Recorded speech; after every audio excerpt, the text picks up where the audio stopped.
there, this is Latanya Y. Hendry with A Woman's Soul Restored, Season 5, Episode 21.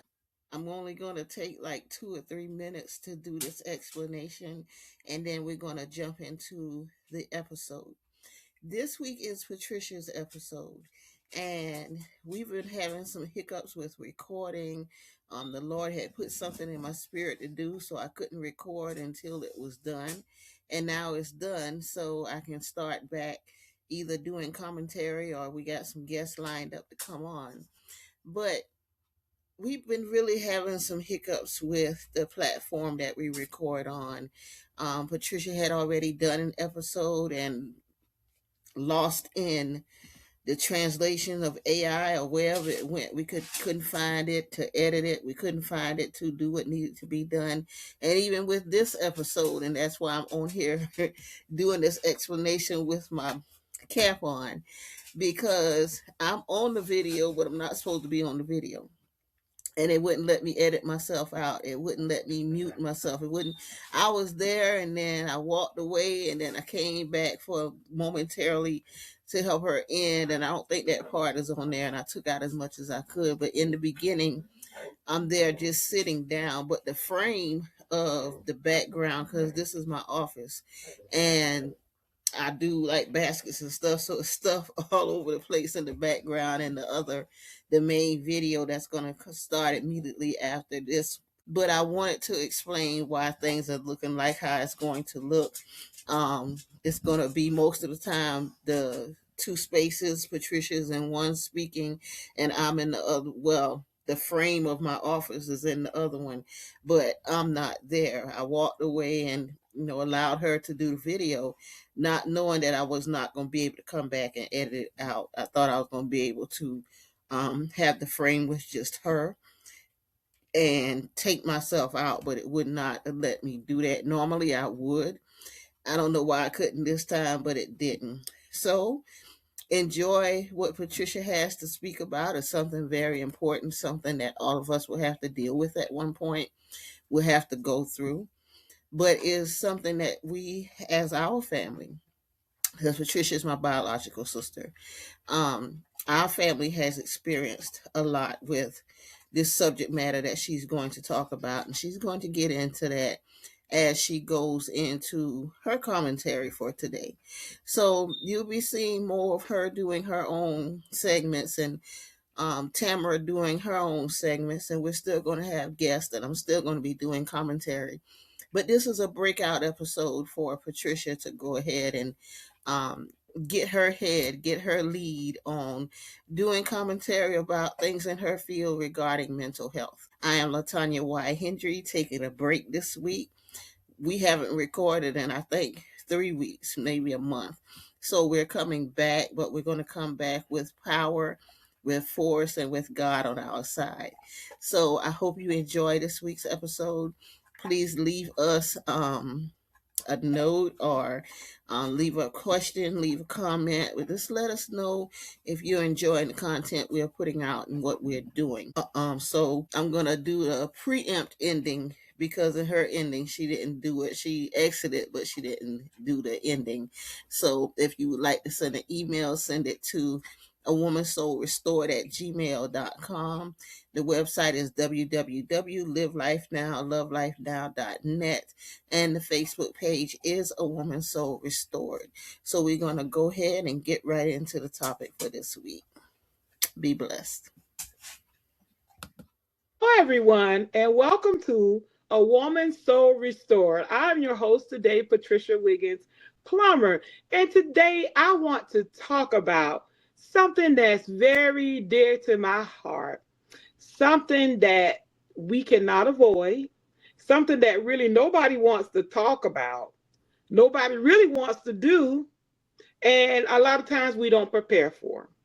I want to talk about the uncomfortable conversation of death and dying, how we handle it, the things we can do to make things better for us, when things are out of our control, mentally preparing for it. we can't do anything about death and dying because everybody is going to die one day.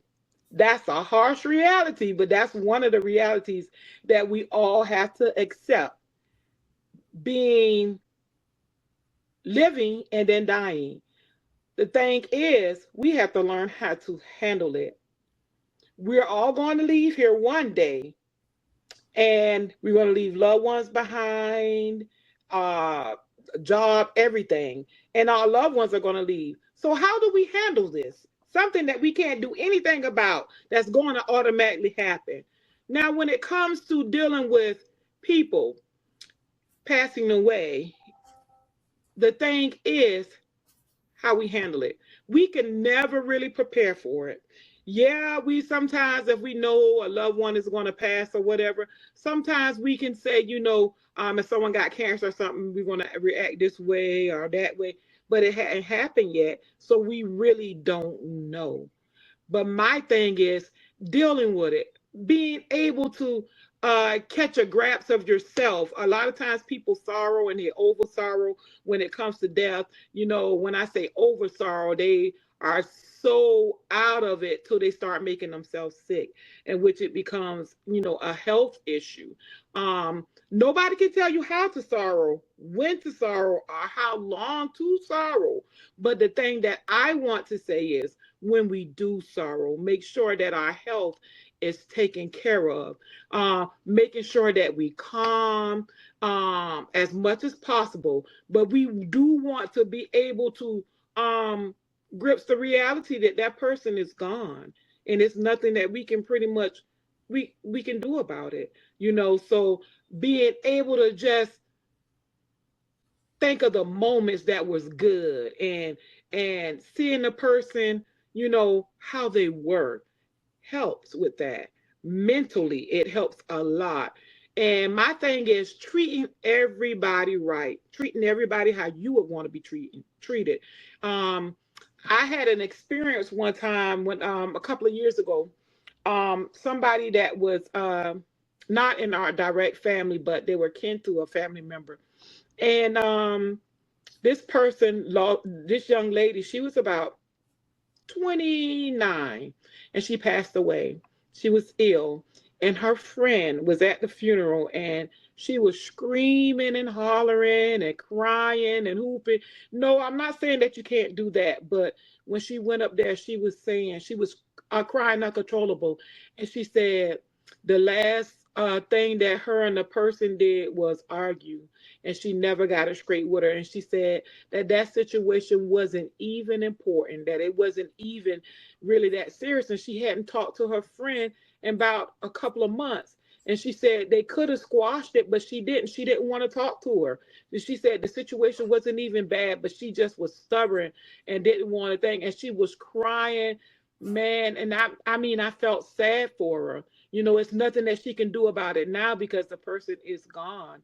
But I do want to say, make amends with your family. If you got any issues or whatever, if you can, if it's in your power, make amends, or make sure you tell people that you love them, that you care about them, that the values that they add to your family, make sure that you let them know that they're important, that you love them. If you feel like hugging somebody, hug them, if they accept it, of course. But a family member, a friend, because when they're gone, it's too late to say sorry. It's too late to say I love you. It's too late to say forgive me. It's nothing that you can do about it. But treat people how you would want to be treated, even if they don't treat you that way. Treat them that way. You'll have no regrets about how you were with them. Things are Life is so short because you don't never know when something is going to happen. Things can happen unaware. You don't be aware of stuff. People can start shooting. I've heard of, people, they say wrong place, wrong time. But you have no control over what people do. You'll be at Walmart shopping with your friends or your family, not even thinking about death, and somebody can have a gun and start shooting up, or something can fall on you and hurt you, and then next thing you know, you're in the hospital, and then you passing away. That's to the extreme, but things does happen. You never know. We don't know a lot of things we know in life, but we don't ever know when we're going to pass away. And the thing is being prepared. And a lot of times we don't even prepare insurance or anything, we think if we start talking about insurance, oh, you thinking I'm gonna die? No, you have to prepare because the people that's left behind is going to have to cover that debt. And a lot of times mentally it can wear on people. People don't know what to do. It's already hard. Life is already hard in itself. Having to pay bills, everything is going up. Trying to get food and groceries, and then having to be able to bury somebody. That takes a toll on your mental health. You'll be like, oh Lord, I don't know what I'm going to do. I don't know how I'm going to figure this out. I don't know, how to get the money up. Then you're trying to do fundraisers to bury that person, or you having to cremate them, and they didn't want to be cremated. So we have to do our due diligence to prepare mentally for death and dying. And even if we know that someone is dying, you know um you can't really prepare for it. I don't want to seem like it's just that easy, because it's not. It's never. Every situation is different. Every person is different. People experience death a different way. People, sometimes they don't accept it. Sometimes they do accept it, but it's hard for them. Sometimes people run, people scream.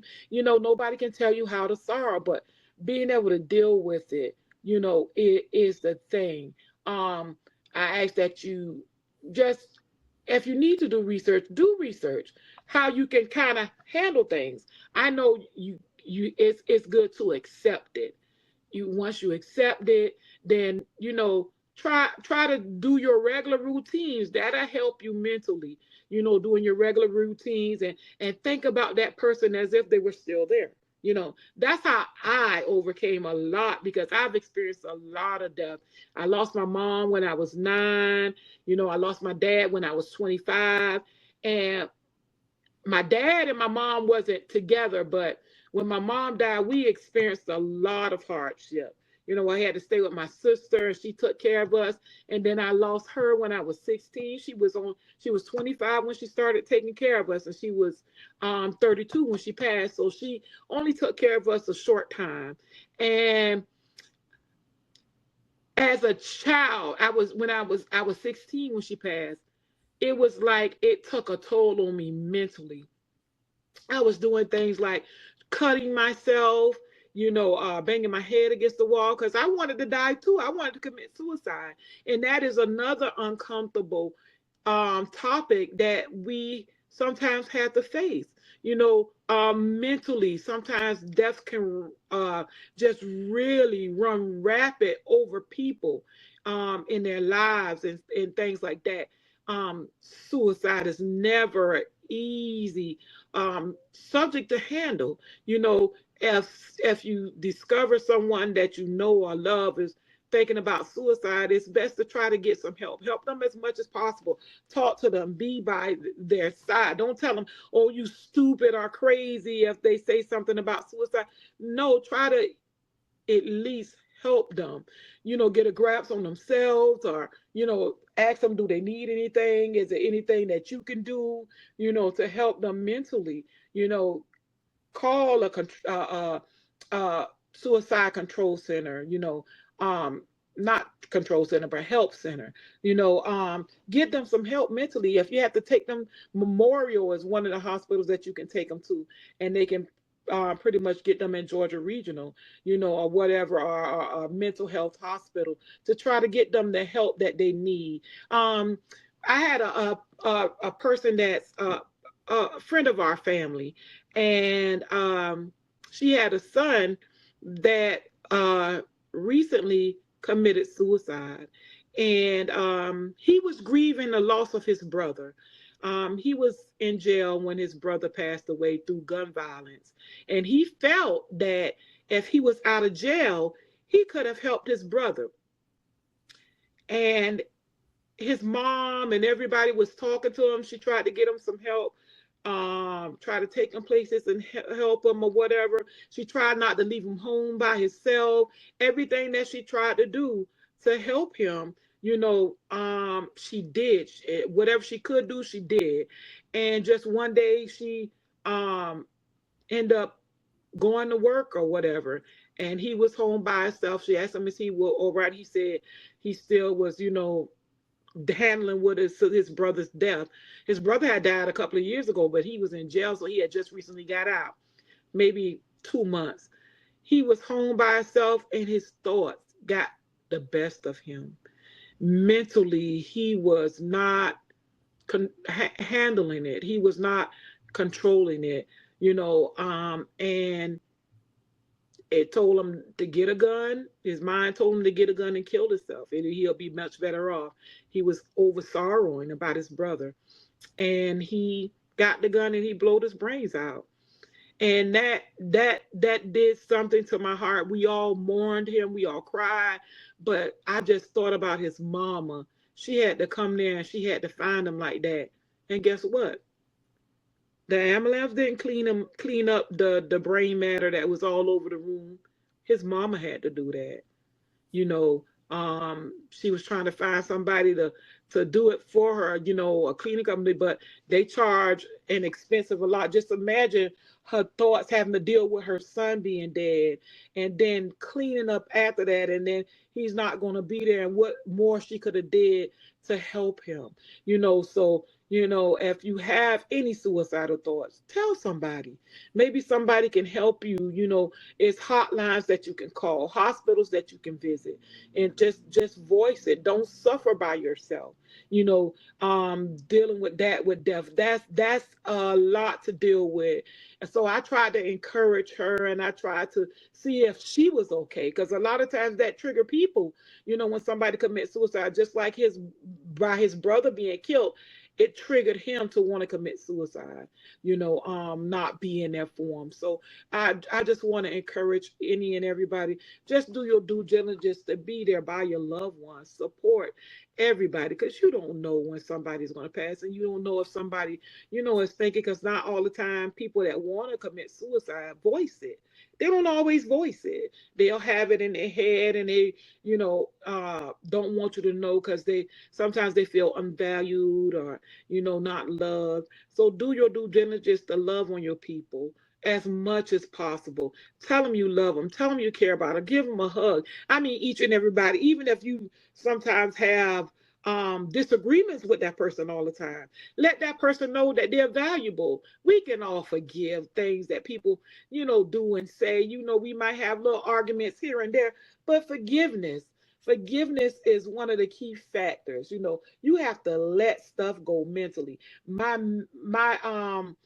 My background is mental health, and if you let things go, don't hold on to the anger, don't hold on to the hate, don't hold on to the hurt, because a lot of people hurt you.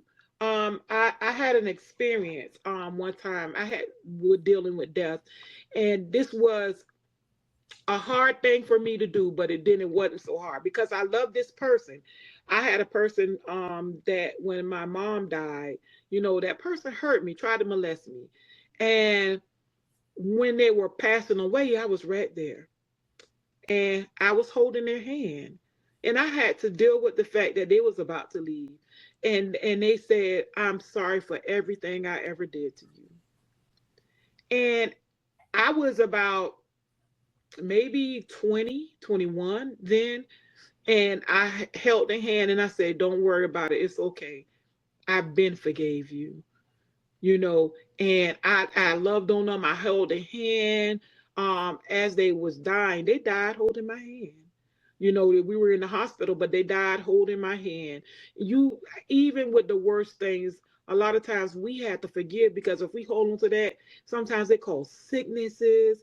It causes us not to be well. And you, every time you see that person, now I'm not saying put yourself in harm's way, because if that person did something to you in the past like that and they don't accept it, or they whatever, you have to forgive them but move on with your life. But this person was close to me, a close relative of mine, and I had to forgive him. I did forgive him. I didn't put myself in harm's way, but I was able to be there when they were passing. It's how we treat each other. Forgiveness heal yourself. You got to forgive. You got to just love. And because death is a thing, you don't know when you're going to go or when that person is going to go. I never thought in a million years I was going to lose my sister at 32 and I was 16. I never thought that. She was young. And as I went through life, I experienced a lot of death. I lost another brother that took care of me after my sister did. Um, he died at 49, 50, and he left a son that was 14 years old, and I ended up getting custody of him and taking care of him, and that one hit me hard. I was a little older, and I depended on him for knowledge and wisdom and understanding, and that hit me real hard because he was my all in all, and every time I thought about losing him, I cried so much. I really kind of over sorrow. So I started hyperventilating and couldn't breathe. And, you know, uh, I was just I was just sorrowing. I couldn't think about him because if I did, I would cry. I would not eat. I would get angry sometimes because he was gone. But I had to talk to myself and accept the reality that he was gone and he wasn't coming back. And I would ask God, God, help me deal with this. Because I know every people are going to die, but you don't know when. So I asked God to help me deal with the reality that he was gone. And God did not ask God just to let me see him again. If it's even in my dreams. So when I dream about him, I'm just so happy. And I pretty much can control my dreams. I don't be falling off buildings no more like I did when I was a child and was scared. I can control my dreams. So I'll be talking to him and just happy when I dream about him. And when I'm awoke, I think about, him and the good times we had and, the what beauty he brought to our family, the things he brought to our life, how important he was.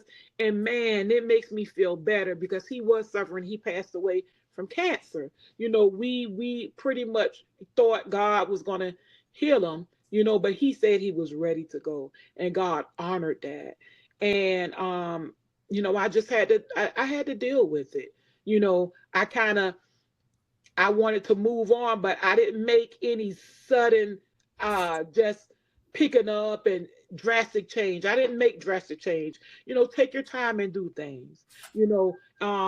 It's no amount of time that you take to get over death or whatever. You got to deal with it, how you deal with it. But I just don't want you to over sorrow and cause any harm on your body, that the loss already is not causing. So dealing with death like that, be trying to prepare, get monies prepared, insurance and stuff, forgiving people, treating people like you want to be treated, accepting, you know, um the fact that somebody has passed, just doing what you have to do as a person, loving, genuine love, and always remember to pray. Pray and ask God to help you deal with things. Know that God is always with you, even with dealing with death. Mentally, take it easy. I am Patricia Elizabeth Wiggins with a woman's soul restored. May God forever bless you guys and have a great rest of your day.